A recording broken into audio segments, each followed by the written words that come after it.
Saya datang sampai di hotel, apa kata mereka? Welcome Ustaz Somad. Apa awak pakai welcome?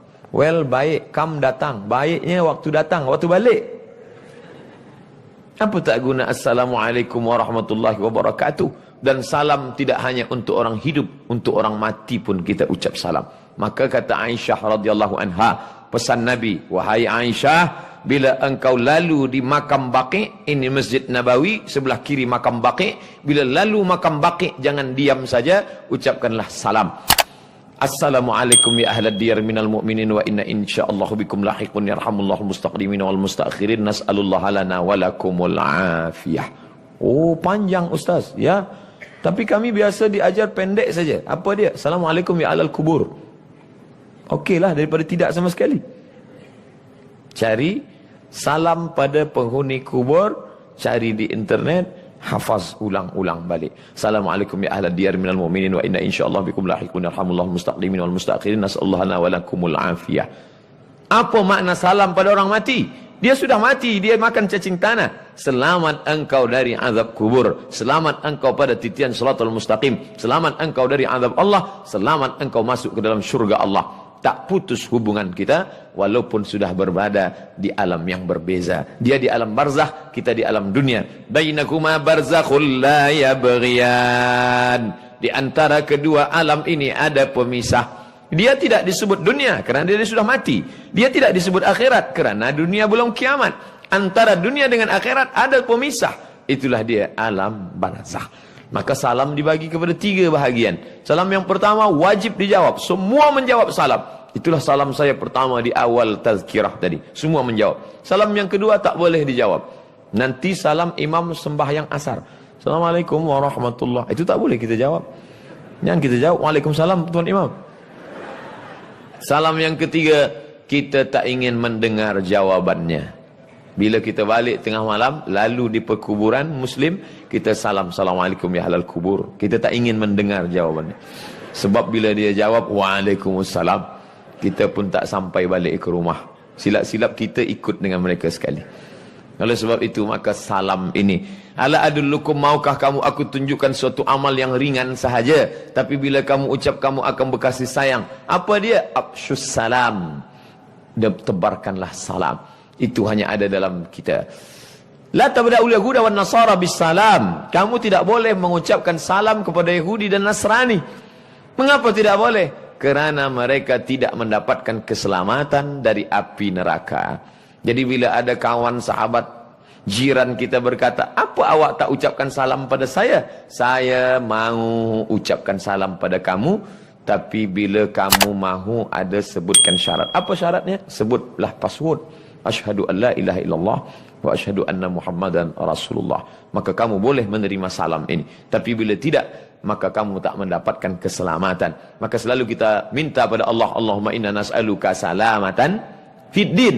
Keselamatan dalam agama. Makna keselamatan dalam agama, memilih agama yang diturunkan Allah. Innad dina indallahil Islam. Idza da'aka fa'ajibhu. Bila dia buat jemputan, fa'ajib, datang. Paling tidak selama hidup ada 3 jemputan. Jemputan akikah, jemputan walimah, jemputan takziah. 3-3 ni datang. Saya kalau jemputan walimah saya datang Ustaz. Kalau jemputan takziah, terima kasihlah. Oh, kita tetap datang. Di zaman syahidal janazata, sesiapa yang menyaksikan jenazah, lahu qirat. Sampai solat jenazah dia ikut. Satu qirat dapat. Wa man syahidal janazata hatta tusalla 'alaiha. Siapa yang menyaksikan jenazah hingga salat jenazah, lahu qiratan. Ia mendapat 2 qirat. Apa 2 qirat itu? Kata Nabi, mithlul jabalainil azimaini, seperti 2 bukit Uhud yang besar. Maka datang. Siapapun yang mengundang datang. Jiran ini kita bagi 2. Wal jari dzil qurba. Jiran tetangga tapi ada hubungan kerabat. Wal jaril junubi. Jiran tetangga tapi tidak ada hubungan kerabat. Bila ada hubungan kerabat, dekat. Tapi ada yang kurang dekat, maka kita datang. Bukan kerana kaya. Bila kaya, kita datang. Bila susah, kita tak datang.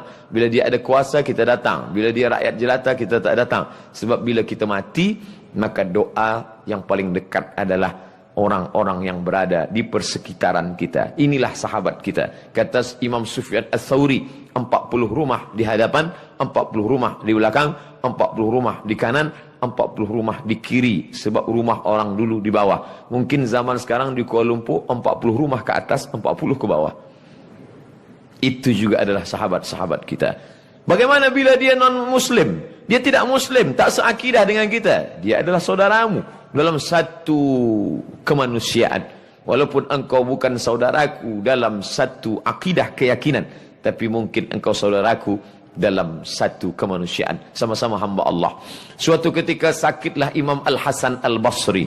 Nabi punya sahabat bernama Abdullah bin Abbas. Abdullah bin Abbas punya murid, di antaranya Imam Al-Hasan Al-Basri. Sakit dia. Rumah dia di bawah. Di atas ini rumah Kristen Ortodok. Maka manakala sakit Imam Al-Hasan Basri, tamunya datang. Assalamualaikum. Idza assalamualaikum alul kitab. Kalau alul kitab mengucapkan salam kepada kamu, jawablah waalaikum. Tidak waalaikumsalam, waalaikum. Imam Hasan Basri. Mana Hasan Basri? Dia dalam bilik. Kenapa dia tak duduk sini? Sebab dia sakit. Lalu tamu yang Kristian tadi masuk ke dalam. Dia tengok Imam Hasan Basri. Engkau sakit Hasan? Ya. Di sudut bilik dia tengok ada bejana menampung air dari atas. Itu apa Hasan? Itu air dari atas. Air apa? Saya tak tahu. Air dari atas. Sudah berapa lama kamu tampung air ini? 20 tahun. Nishruna sana. Kata si Kristian, itu bilik tempat najis saya. Tapi kamu tak pernah cakap pada saya. Tidak. Apa yang mengajarkan engkau begini lembut wahai Hasan? Imam Hasan Basri, begitu kami diajarkan bertetangga. Walaupun berbeza agama. Maka dia cabut salibnya, dia katakan, saksikanlah Hasan. Sesungguhnya yang kau bawa ini adalah benar. Asyhadu an la ilaha illallah. Wa asyhadu anna Muhammadan Rasulullah. Begitu kisah ini disebutkan dalam kitab Sa'ah wa Sa'ah yang ditulis oleh Syekh Abu Mahmud Al-Masri. Dalam kitabnya Sa'ah wa Sa'ah, Gharaib wa Taraib. Apa maknanya? Orang masuk Islam bukan kerana diajak. Orang masuk Islam bukan kerana Nabi memakai pedang masuk Islam, bila tidak aku pancung kepala engkau. Tidak. Tapi kerana kelembutan hati. Kerana maaf. Berapa banyak orang tidak tertarik untuk masuk ke dalam agama Islam kerana lidah kita, kerana kasarnya cakap kita, kerana sumpah serapah, caci maki, hamun dan lain sebagainya. Belajar banyak dari Imam Al-Hasan Al-Basri. Idza da'aka, bila ayah menjemput, datanglah. Idza atisa, idza stansahaka, bila ia minta nasihat. Dia tidak minta engkau bagi makanan, dia tidak engkau minta bagi wang pakaian. Yang dia minta nasihat, bagilah aku nasihat. Agaknya aku ni sedang susah hati. Mungkin dengan cakap engkau lapang hatiku.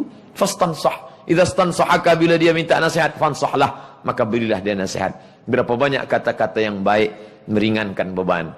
Kawan sahabat yang sedang susah, kita berikan kata-kata yang menenangkan hati. Engkau banyak-banyak berzikir, banyak-banyak salat sunat taubat, berzikir kepada Allah, maka Allah akan turunkan kelapangan. Doakan dia, ala hadhihi niyah wa kulli niyatin salihah al-Fatihah, maka Allah turunkan rahmat dan barakah. Yang kelima. Yang keempat, idza atisa, bersin dia. Fahamidallah, dia ucapkan alhamdulillah. Jangan diam saja. Fashammithu, balaslah dengan apa? Yarhamukallah. Yarhamukallah. Allah merahmatimu. Apa maknanya? Kita peduli pada dia. Hari ini kita duduk bersama orang-orang yang tidak peduli. 5 orang duduk di airport menunggu flight yang sama, tapi tidak ada kepedulian. Mau bersin, mau pengsan, mau mati, bukan urusan saya. Dia sibuk dengan dunia dia sendiri. Andai ada satu pingsan di sebelah, dia tidak tolong, tapi dia ambil gambar. Ada orang pingsan di sebelah saya. Siapa yang suka, like and share. Hari ini kita sudah berada pada zaman tabarakallah, masya Allah, la haula wala quwata illa billah. Maka Islam mengajarkan kita kembali kepada ajaran hablum minallah. Sudah selamat, hablum minan nas. Idza marida, kalau dia sakit, fa'udhu, tengok dia. Oh, ternyata manakala aku sakit, dia bukan sahabatku waktu sihat sahaja. Waktu aku sakit pun dia datang. Andai dia tidak sadar, maka anak-anaknya berkata, ternyata ini bukan kawan ayah kami, kawan bapa kami saat dia kaya, saat dia senang, saat dia sihat. Ternyata waktu sakit pun dia juga datang. Itu manfaat bagi keluarga. Tapi bagi kita yang melihat saat itu kita sedang bersyukur kepada Allah. Oh, ternyata bila masa tiba, yang saat ini tegar, yang saat ini boleh tegak berdiri, sampai masanya tak boleh melakukan itu semua. Kita bersyukur kepada Allah. Tapi syukur itu tidak boleh kita ucapkan kuat. Jangan masa kita tengok orang sakit, kita alhamdulillah aku tak macam ni. Jangan. Dan itu sakit hati dia. Kita bacakan doa, ya Syafi, wahai yang maha menyembuhkan. Ya Kafi, wahai yang mencukupkan. Ya Mu'afi, yang maha menyehatkan. Ishfi mardana, sembuhkan saudara kami yang sakit. Syifaan ajilan, kesembuhan yang bersegera cepat. La yughadiru saqaman, tidak akan kumat, tidak akan kambuh untuk selamanya. Maka doa kita itu melapangkan dia. Iza mata, kalau dia mati, fattabi'ahu, iringkan jenazahnya.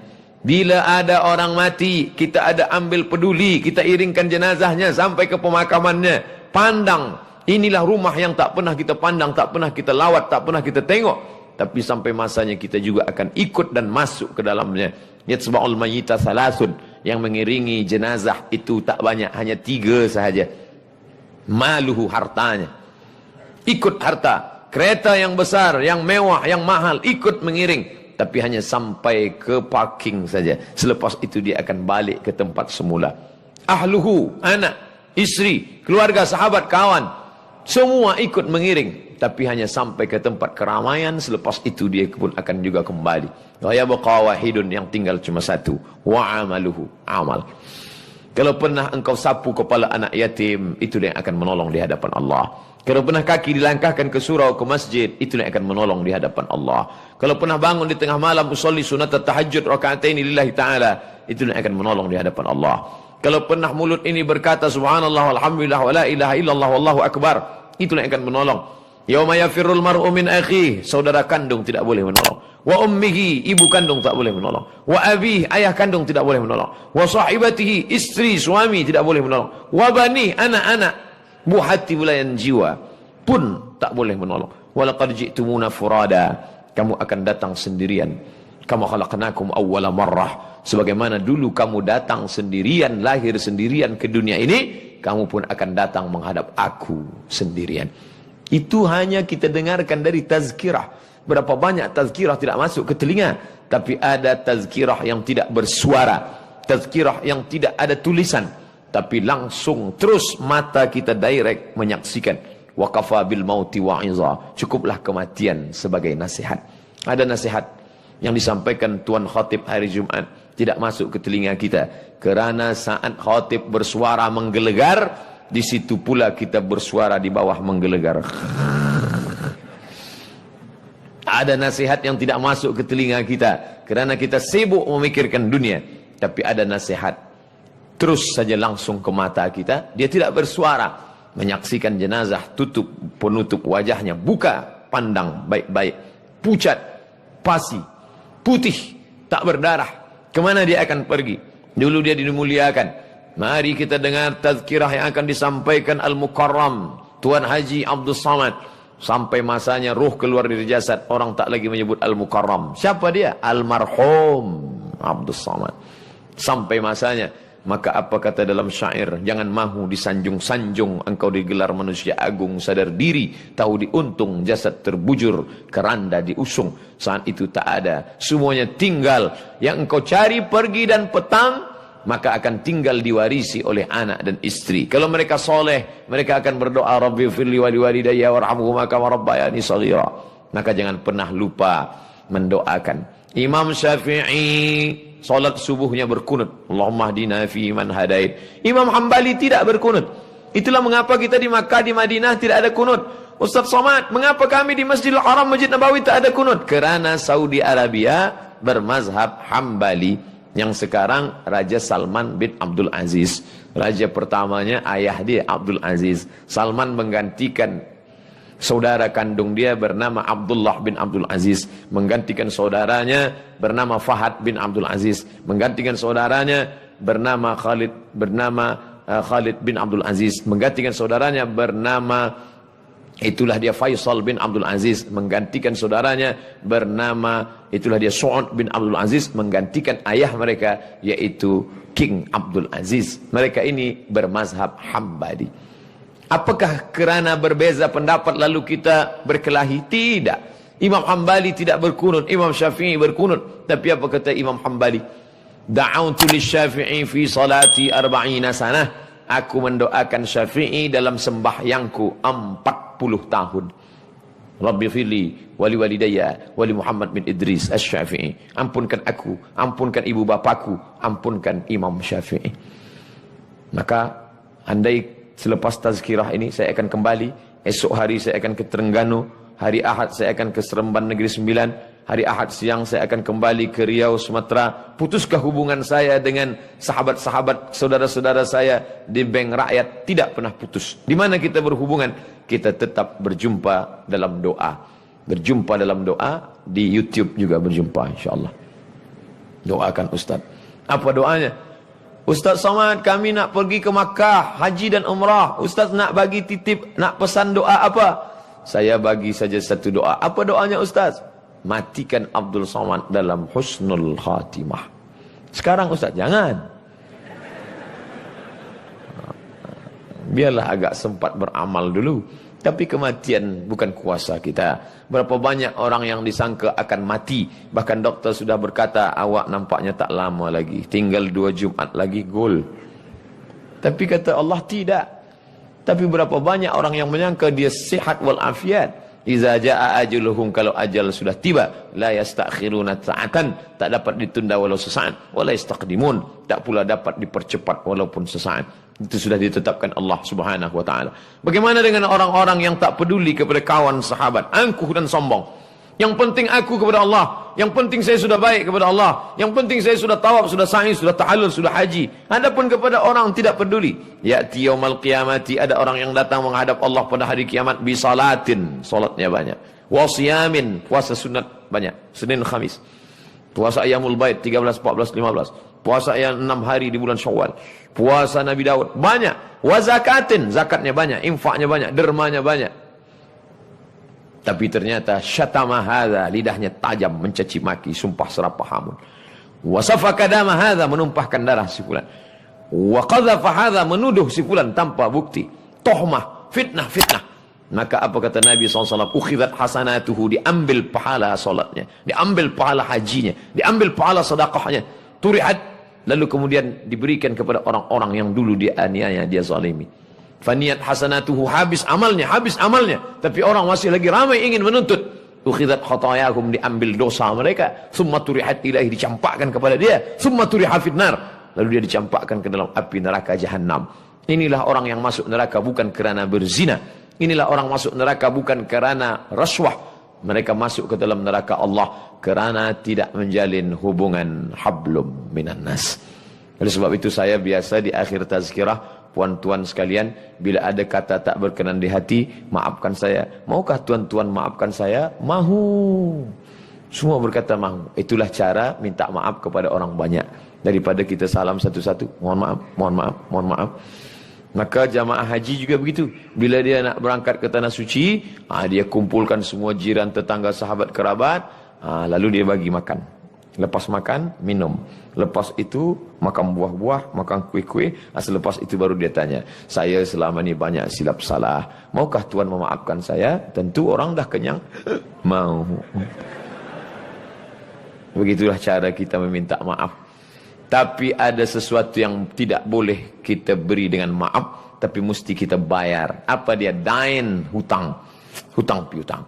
Oleh sebab itu ayat yang paling panjang dalam Al-Quran bukan ayat tentang surga, bukan ayat tentang neraka, bukan ayat tentang puasa, tapi ayat yang paling panjang Al-Baqarah 282. Ya ayyuhalladzina amanu, hai orang beriman, idza tadayantum bidainin ila ajalin musamma, bila kamu ada hutang piutang sampai batas terhad tertentu, faktubuh, tulis. Kenapa ditulis? Kerana orang lupa. Memanglah manusia ini pelupa, sebab ia diambil dari kata nasia, lupa. Lupa. Banyak orang lupa, tapi yang paling banyak membuat lupa adalah hutang. Bila awak bayar, adakah saya ada hutang? Lupa. Ada orang mati syahid. Mati syahid tidak terkena azab kubur. Orang mati syahid tidak akan terkena hisab. Orang mati syahid tidak akan terasa sakitnya sakaratul maut. Sakaratul maut dia tak terasa, azab kubur dia tidak kena, hisab pun dia tidak. Tapi ada satu ilat dain, kecuali hutang. Oleh sebab itu maka hubungan kita sesama manusia mesti baik. Maka tajuk siang ini, Masya Allah, Tabarakallah, yaitu tentang masalah hablum minallah, hablum minannas. Saya bagi dua, 30 minit hablum minallah, 30 minit hablum minannas. 30 minit pula berikutnya soal jawab. Saya mula tadi pukul 3.10, sekarang pukul 4.10. Terima kasih segala perhatian. Ternyata di bank rakyat ni cepat waktu berlalu. Bila ada soalan dalam bentuk tulisan kertas, saya akan jawab insya-Allah yang boleh saya jawab. Bila saya tak tahu jawabannya, kertas ni akan saya bawa kembali ke Riau. Saya akan tuliskan jawaban di blog www.somatmoroccoblogspot.com. Untuk banyak soal jawab, lebih kurang 200, itulah yang banyak dibuat dalam satu buku. Boleh di-download di Play Store. 37 masalah popular, 99 soal jawab sembahyang, 33 soal jawab akikah, 30 soal jawab Ramadan terkait masalah khilafiyah. Sebab saya tak ingin rosak hubungan sesama Muslim disebabkan oleh masalah khilafiyah, masalah usolli, masalah kunun, masalah tahlil arwah, masalah talqin, masalah baca Fatihah untuk orang mati, masalah sebab banyak beban kita yang lebih besar daripada khilafiyah. Mudah-mudahan ada manfaatnya. Yang baik datang daripada Allah SWT, yang tak baik dari hamba Allah yang dhaif. Assalamualaikum warahmatullahi wabarakatuh. Jangan lupa subscribe, like and share.